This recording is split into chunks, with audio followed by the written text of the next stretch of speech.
வணக்கம். நான் doctor B Mahadevan, குடல்நல மருத்துவர், கிளினிக்கல்ஸ் ஹாஸ்பிட்டல், சென்னை. நம்ம ஒவ்வொரு வருஷம் மார்ச் மாதம் குடல் கேன்சர், அதாவது குடல் புற்றுநோய் விழிப்புணர்வு மாதமாக அனுசரிக்கிறோம். இதுக்கு முக்கிய காரணம் இருக்குது. கேன்சர் பொதுவாக வயசானவங்களுக்கு வரும். அது அதிகமாக குடல் புற்றுநோய் வெளிநாட்டுக்காரங்களுக்கு தான் அதிகமாக இருக்கதான் நம்ம நினச்சிட்டு இருந்தோம். இப்போ ரீசன்ட் இயர்ஸாக இந்த 2 டிக்கேடாக அந்த குடல் கேன்சர் இந்தியாவிலேயும் அதிகமாகிடுச்சு. இதுதான் புள்ளி விவரங்கள் சொல்லுது.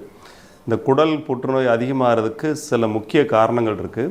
அது முக்கியமாக சொல்லணும்னா புகைப்பிடித்தல், அல்லது ஒபிசிட்டி, உடல் பருமன் அதிகரித்தல், அல்லது தப்பான உணவு பழக்க வழக்கங்கள். பொதுவாக சொல்லணும்னா இந்த ப்ராசஸ்டு ஃபுட்டு, நம்ம ரெடிமேடாக இருக்கக்கூடிய உணவுகள் எடுத்துக்கிறது, அல்லது டீப் ஃப்ரை பண்ண ஃபுட்டை எடுத்துக்கிறது, அல்லது அது இல்லாமல் இந்த ரெட் மீட், நான் வெஜிடேரியனில் அந்த மாமிச உணவுகளில் இந்த ரெட் மீட் அதிகமாக எடுத்துக்கிறது, அது இல்லாமல் காய்கறிகள் பழங்கள்லாம் நம்ம கம்மியாக சேர்த்துக்கிறது, இதெல்லாமே கூட குடல் கேன்சர் வர்றதுக்கு, குடல் புற்றுநோய்க்கு முக்கிய காரணங்களாக அமையுது.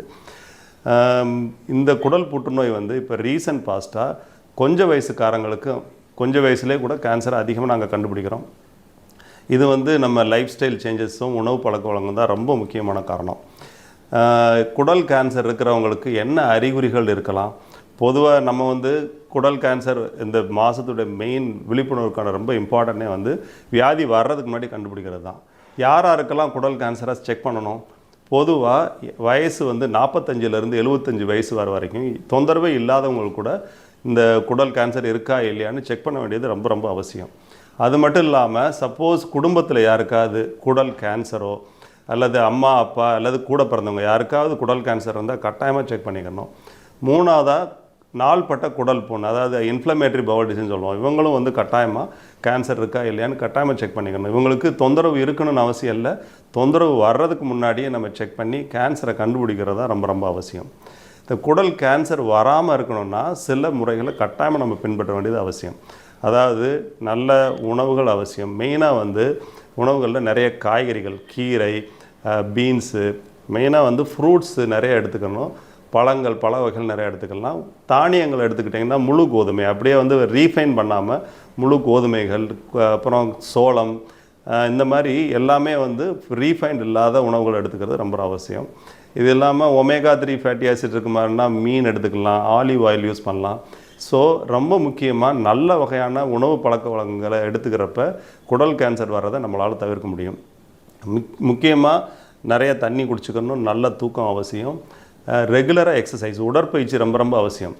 இது பண்ணுறதுனால நம்ம உடல் பருமன் அதிகமாகாமல் இருக்கும். அதே மாதிரி குடல் கேன்சரையும் நம்மளால் தடுக்க முடியும்.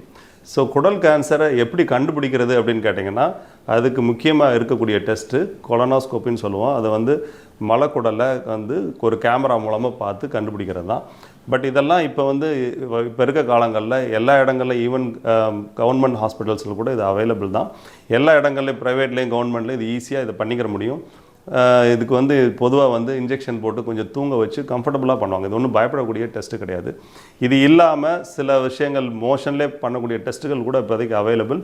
அது மூலமாக கூட கோலன் கேன்சர், அதாவது குடல் புற்றுநோயை வேகமாகவே கண்டுபிடிக்கலாம். ஸோ கோலன் கேன்சரை ப்ரிவென்ட் பண்ணுறது தான் ரொம்ப ரொம்ப இம்பார்ட்டன்ட். அதுக்கு சரியான உணவு முறைகளையும் லைஃப் ஸ்டைல், அதை லைஃப் ஸ்டைலை ரெகுலராக எக்ஸசைஸ் பண்ணி நம்ம இந்த கோலன் கேன்சரை நம்மளால் ப்ரிவென்ட் பண்ண முடியும். நம்ம ஏன் வகுரையும் குடலையும் சுத்தமாக வச்சுக்கணும் அப்படின்னு கேட்டிங்கன்னா, பொதுவாக நம்ம உணவுகள் தான் நம்மளுக்கு எல்லா வியாதிக்கான அடிப்படை. நல்ல வகையான உணவுகளை எடுத்துக்கிறப்ப நம்ம உடல் செரிமானம் நம்ம ஒழுங்காகவே இருக்கும். சப்போஸ் நம்ம உணவுகளை சரியில்லாமல் எடுத்துக்கிட்டால் அது உடல் செரிமானத்துக்கு கோளாறு வரலாம், அசிடிட்டி அதிகமாகலாம். மேலும் அந்த நார்சத்துள்ள உணவுகளில் எடுக்கிறத கம்மி பண்ணிவிட்டு ஃபேட்டி ஃபுட் எடுக்கிறப்ப செரிமானத்தன்மை குறையும். இதனால் குடல் சரியான அளவுக்கு சரியாக ப்ராசஸ் பண்ணாமல் நச்சுத்தன்மை அதிகமாகி குடல் புற்றுநோய் வர்றதுக்கு அதிக வாய்ப்பு இருக்குது. So it's very important. குடல் சரியான உணவு முறைகளை எடுத்துக்கிறதும், மலமை சரியாக கழிச்சுக்கிறதுக்கான ரொம்ப விஷயம், பவல் மூமெண்ட்டை சரியாக வச்சுக்கிட்டிங்கன்னா இந்த கோலன் கேன்சரை ப்ரிவென்ட் பண்ணலாம். தொண்டை, உணவு குழாய், பொதுவாக தொண்டை, உணவு குழாயில் புற்றுநோய்கள் அதிகமாக வர்றதுக்கு காரணம் ஸ்மோக்கிங் மோஸ்ட் இம்பார்ட்டன்ட். அதுதான் ரொம்ப முக்கியமான காரணம். 2வது வந்து ரொம்ப ஹாட்டான பிவரேஜ் எடுத்துக்கிட்டால் அந்த மாதிரி வரலாம். ரொம்ப சூடான உணவுகளை அதிகமாக குடிக்கிறப்ப, இல்லை ரொம்ப காரமான உணவுகள் அதை எடுத்துக்கிறப்ப நம்மளுக்கு வந்து இந்த வர்றதுக்கான வாய்ப்புகள் அதிகம் இருக்குது. நல்ல உணவுகள்னால புற்றுநோய் வருமானு கேட்டால் கட்டாயமாக வந்து ப்ராசஸ்டு ஃபுட்டு, நம்ம ஏற்கனவே நான் சொன்ன மாதிரி ப்ராசஸ்டு ஃபுட்டு, டின்னில் இருக்கக்கூடிய ப்ராசஸ் ஃபுட்டு எடுத்துக்கிட்டால் வந்துடும். ஃபேட்டி ஃபுட்டு, டீப் ஃப்ரைடு, அது ஆயிலில் ரொம்ப வறுத்த உணவுகள் எடுத்துக்கிறதுனால வரும். அதாவது மாமிச உணவுகளில் பொதுவாக அதிகமாக எடுத்துக்கிறதுனாலையும் கேன்சர் வர்றதுக்கு வாய்ப்பு இருக்குது. நம்ம உணவு மண்டலம் சரியாக இருந்தால் மட்டும்தான் நம்மளால் ஒழுங்காக வேலை பார்க்க முடியும். பிகாஸ் இண்டஸ்டைன் தான் ரொம்ப இம்பார்ட்டன்ட். நம்ம எடுக்கிற உணவுகளை சரியான அளவுக்கு உறிஞ்சி அதுக்கு நமக்கு தேவையான சத்துக்களை கொடுக்க வேண்டியது இண்டஸ்டைனோட பொறுப்பு. ஸோ அதனால் வந்து அதை நம்ம சரியாக வச்சுக்கிட்டாலே 90% வியாதிகளை நம்மளால் வந்து காத்துக்க முடியும்.